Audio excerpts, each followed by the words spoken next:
vamos dar sequência aqui. Continuando, nosso trabalho não para. São muitos temas e precisamos passar um por um. Senão, como é que vocês vão se dar bem na prova, nonos anos? Enquanto falamos até então sobre a restrição, o grupo pequeno de uma minoria, de uma elite no poder republicano, dominando a cena política e econômica, é evidente que a massa, a grande população, o restante da população, sobretudo os mais pobres, eles não vão ficar de braços cruzados assistindo passivamente isso acontecer, o poder negado a eles. E tanto é que vai haver no campo, na zona rural, no interior do Brasil inteiro, uma série de movimentos, uma série de motins, de ações que o próprio povo vai se organizar para poder gerar melhorias na sua condição de vida. Já que o governo não olhava para eles, eles tinham que gritar, manifestar. Nos primeiros tempos republicanos, olha só, aqui no nosso livro, ocorreram diversas revoltas populares que ameaçaram a estabilidade dos grupos oligárquicos no poder.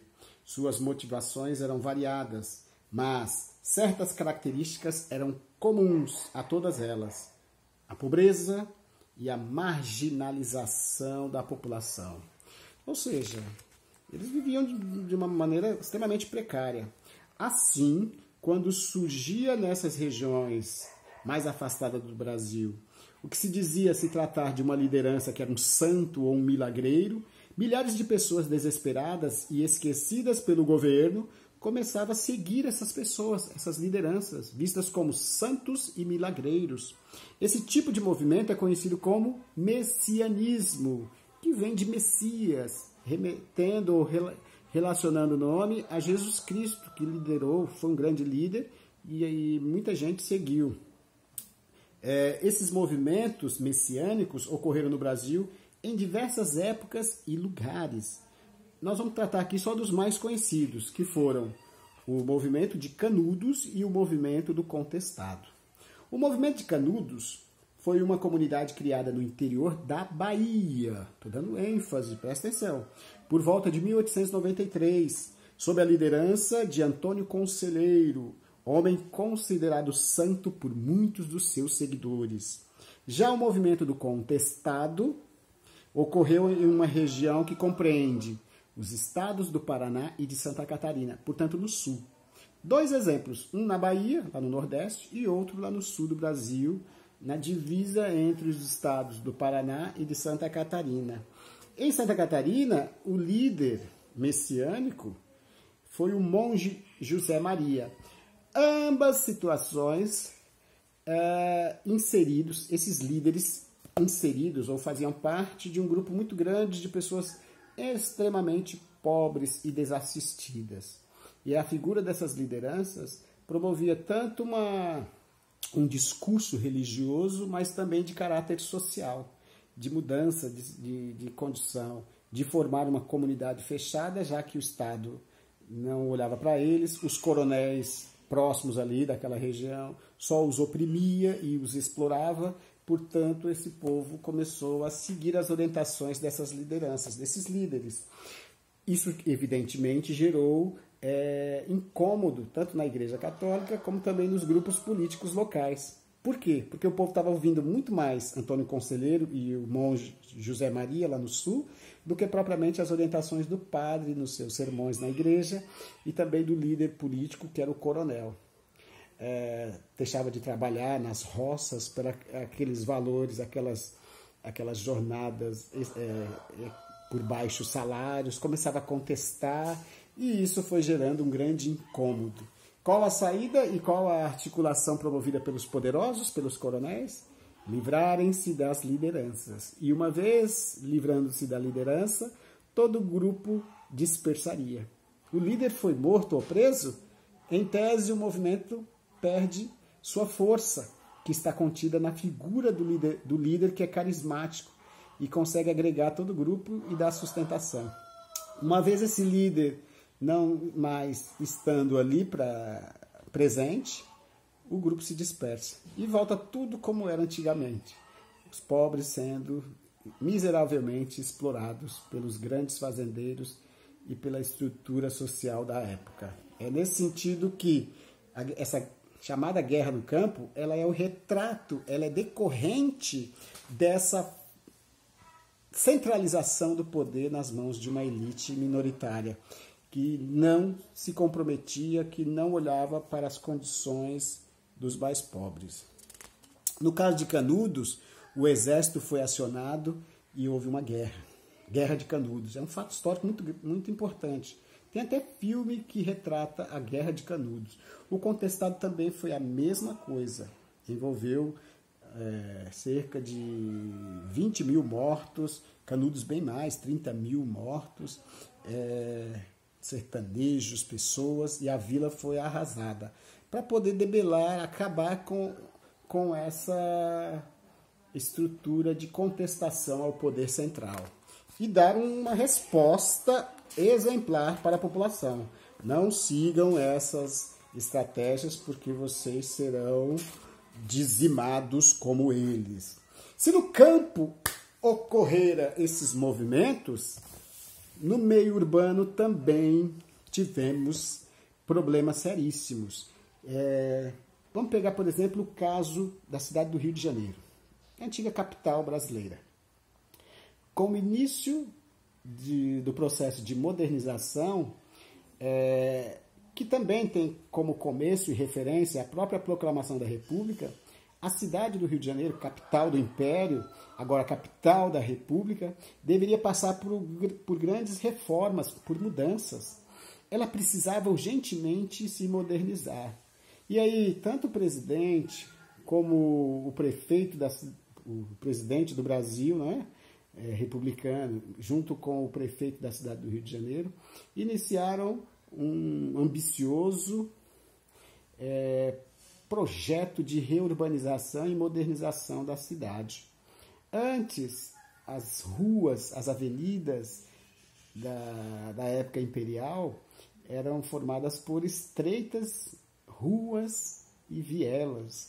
Quem conhece a cidade do Rio de Janeiro e visitar o centro da cidade do Rio de Janeiro vai perceber que ainda existem essas ruas bem estreitinhas que passavam somente carruagens e pedestres, pessoas a cavalo, né? A polícia fazendo a ronda, e elas são bastante estreitas. Tem uma rua lá no centro do Rio de Janeiro chamada Rua do Ouvidor, tem até hoje lá, e nas imediações, perto da Avenida Rio Branco ali, ruas históricas, e mantém ainda o calçamento daquela época.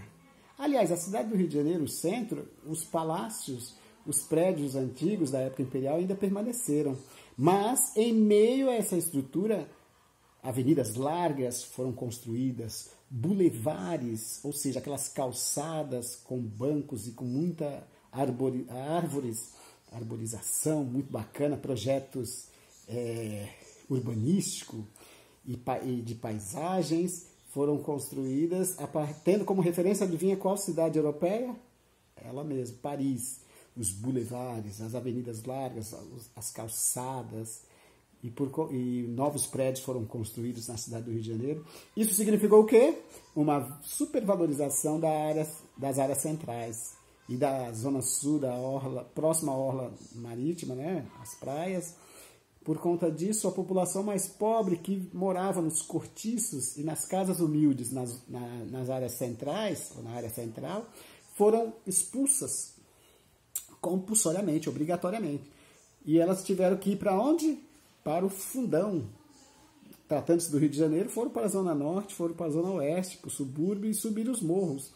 Os morros mais próximos do centro e da Zona Sul foram ocupados. E aí construíram casas lá em cima, no morro, para poder ficar perto do local de trabalho, que era o centro e a Zona Sul.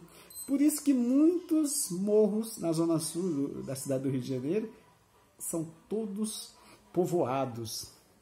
E é por conta desse período, ele remonta esse período. As primeiras favelas nos morros cariocas remontam esse período. E olha só, nesse mesmo período de reurbanização ou de urbanização da cidade do Rio de Janeiro, houve um surto de varíola no Brasil inteiro, e sobretudo na capital.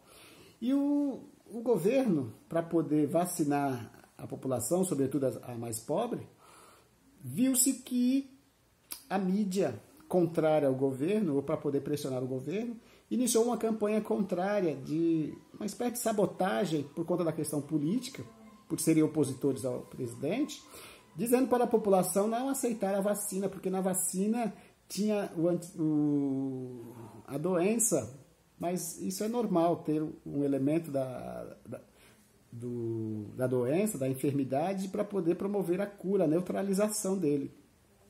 E a população, muita gente formada, né, o grande percentual de analfabetos e iletrados, sem conhecimento, portanto, se negaram a tomar a vacina. E iniciou-se o que nós conhecemos como a revolta da vacina. Para o governo garantir a sua ação de promover uma campanha ampla de vacinação, teve que recorrer ao auxílio do Exército, das Forças Armadas. O cidadão estava na casa dele e chegava o agente de saúde para vaciná-lo, e o agente de saúde estava acompanhado de um soldado com um fuzil. Ô, senhor, viemos vacinar. Claro que sim, me vacine. Um soldado do lado, armado. E aí conseguiu vacinar toda a população. Mas quando iniciou esse processo, já havia gerado uma confusão enorme na cidade do Rio de Janeiro.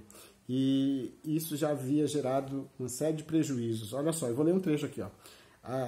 Os conflitos que duraram dias foram marcados por saques, formação de barricadas, tiroteios, até uma tentativa mal sucedida de deposição do presidente Rodrigues Alves por oficiais do Exército. A revolta da vacina, como ficou conhecido, o movimento, terminou com um saldo de 23 mortos e 900 pessoas presas. Entre estas, muitas acabaram deportadas para o Acre, onde foram submetidas a trabalhos forçados. No Brasil, naquela época, dependendo do crime, você era enviado lá para uma prisão, lá na região norte do país. Na verdade, foi um processo que culminou com uma série de coisas. Não é somente a vacina, não era somente uma oposição ao prefeito ou ao presidente da época. Era, na verdade, as más condições da classe trabalhadora, dos mais pobres, e o governo, de maneira compulsória, obrigando a população a ser vacinada, gerou essa insatisfação. É como se o povo negasse a aceitar uma determinação, uma decisão do governo. E foi isso mesmo, a revolta da vacina. Fato muito importante e que vai cair na prova. Abram os olhos, estudem, pesquisem em outras fontes, dominem esses temas todos que eu estou trabalhando aqui. E eu vou terminar nossa revisão com esse tema aqui, ó. A Semana de Arte Moderna de 1922. Boa parte das nossas turmas, do nono A, B, do matutino, nono C e D do vespertino, boa parte dos alunos já apresentaram esses temas lá nas aulas presenciais, com os seminários, os cartazes, as sínteses, os mapas mentais, e isso eu só estou fazendo, como eu afirmei, somente uma breve revisão. A Semana de Arte Moderna.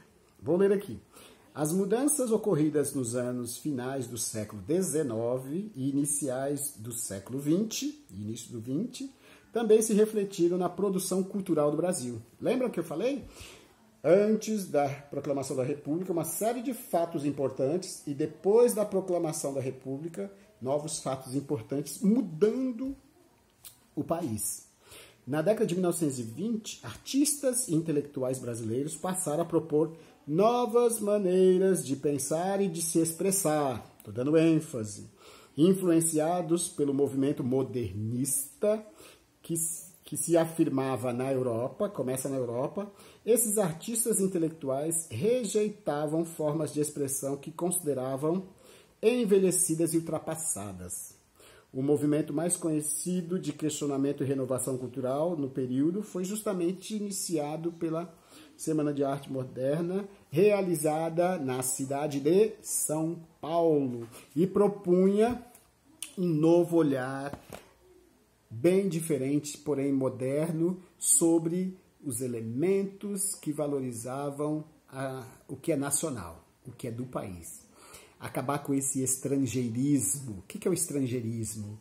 É uma supervalorização, é uma valorização exagerada do que só é importante, só é bonito, só é legal, só é moderno aquilo que vem de fora, que vem dos países de fora. Tudo que é nosso é atrasado, é feio, não tem valor. Com a Semana de Arte Moderna, muitos artistas e intelectuais redescobriram, fomentaram, iniciaram e influenciaram a população a olhar para a cultura nacional e passar a valorizá-la, enxergá-la como algo que identifica o povo brasileiro. E parar com essa história de que é dos Estados Unidos, é da França, então é mais importante e é mais valorizado que o nosso. A Semana de Arte Moderna foi um marco na produção cultural brasileira, estabelecendo um novo olhar de valorização interna para dentro da produção da cultura e dos elementos artísticos e expressivos da identidade nacional. Terminamos aqui com a Semana de Arte Moderna, toda a revisão que eu tinha proposto. Estou olhando ali para o meu roteiro, todos eles eu tiquei, marquei e dei ok. Espero que vocês aproveitem essas videoaulas, divulguem para os seus colegas, vão lá, evidentemente, assistam todos os vídeos aqui no meu canal do YouTube e deixe seu like. O professor Nelson adora os likes de vocês, tá? Divulguem e se inscrevam. E continue. Esse aqui vai ser um canal que a gente vai usar mais vezes, tá bom? Por hora, boa prova, bons estudos e se cuidem. Tchau, tchau, turminha!